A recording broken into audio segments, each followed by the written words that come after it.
నమస్కారం. Doctor Rao's dental YouTube ఛానల్కి స్వాగతం, సుస్వాగతం. గత 40 సంవత్సరాలుగా గాంధీ ఉస్మానియా హాస్పిటల్లో సర్వీస్ చేసి ప్రస్తుతం అమీర్పేటలో ప్రాక్టీస్ చేస్తున్నారు. సో డాక్టర్ నాగేశ్వరరావు గారి ప్రధాన ఉద్దేశం ఏంటంటే సామాన్య ప్రజలకు కూడా దంతాల పట్ల అవగాహన కల్పించడం ఆయన ప్రధాన ఉద్దేశం. సో ఈరోజు మరికొన్ని విశేషాలతో డాక్టర్ నాగేశ్వరరావు గారిని అడిగి తెలుసుకుందాం. నమస్కారం డాక్టర్. నమస్తే అండి.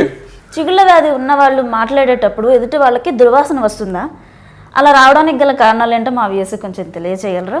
చాలామందికి ఈ చిగుళ్ళు వ్యాధి అంటే చిగుళ్ళు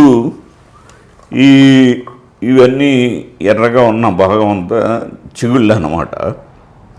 ఈ చిగుళ్ళు వ్యాధి అంటే చిగురు వాపు రావడం, చిగురు నుంచి రక్తము, చిగురు నుంచి చీము, ఇట్లాగా ఇంకా ఎక్కువైతే అది పన్ను కదిలిపోవటం, తర్వాత పళ్ళు వంకరలు పోవటం, ఇట్లాగా జరుగుతూ ఉంటుంది అన్నమాట. అంటే ఈ చిగురు వ్యాధి ఇప్పుడు పెరిగే కొద్దీ కూడా పళ్ళు కదిలిపోవటం అనేది జరుగుతూ ఉంటుంది.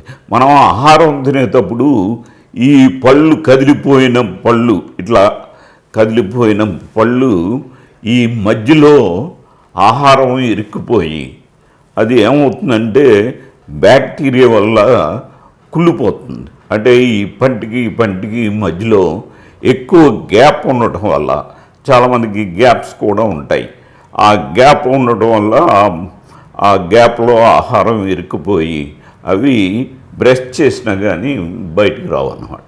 అవి కుళ్ళిపోయి నెక్స్ట్ డేకి అది మనం మాట్లాడుతూ ఉంటే, అంటే ఎవరికైతే చిగుళ్ళ వ్యాధి ఉందో వాళ్ళు మాట్లాడుతూ ఉంటే ఎదుటి వాళ్ళకి దుర్వాసన వస్తుందన్నమాట. కానీ వీళ్ళకి మాత్రం తెలియదు. అంటే నేను మాట్లాడుతూ ఉంటే దుర్వాసన వస్తుంది అనే విషయం వీళ్ళకి తెలియదు.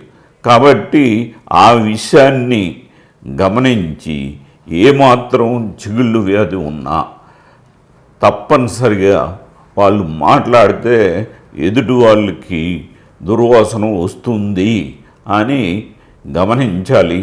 అట్లా కాకుండా ఇప్పుడు అసలు వస్తుందా లేదా అని టెస్ట్ చేసుకోవాలంటే మనం ఇట్లా పెట్టుకుని నోటిగా అడ్డం పెట్టుకుని హా అంటే ఆ గాలి మనకి ఈ చేతులు తగిలి మళ్ళా ముక్కులోకి వెళ్తుంది అన్నమాట.